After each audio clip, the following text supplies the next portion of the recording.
ইদারে মামা গীতা করস আর কি তা তোর প্রজেক্টই করে দিতেছি। তুই যে প্রজেক্ট রাখতে পারতাছিস না, তো স্কুলের প্রজেক্ট কালকে তো ভাই যাবি গা, তো এটি একটা দিতেছি। দেখা একটু সবাই রে তো প্রজেক্টটি।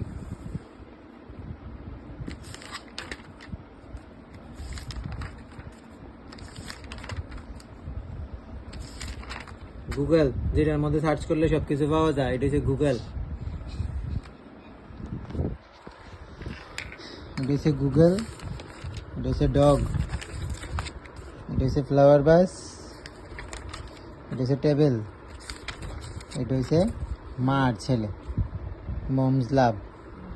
তো ভাগ্নের প্রজেক্ট রেডি করে দিচ্ছি সবাই, আর এদিকে দিদি আর ভাগ্নে দাঁড়িয়ে দেখছে। আর এই তো ভাগ্নে দুষ্টের শিরোমণি, কোনো প্রজেক্ট নিজে নিজে করতে পারছে না, সব কিছু আমাকে দিয়ে করাচ্ছে।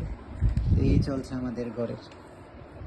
আর তোমরা কে কে এমন আছো জানিও তো আমাকে, যে ভাগ্নের প্রজেক্ট বা ভাগ্নির প্রজেক্ট করে দাও, জানিও তো আমাকে।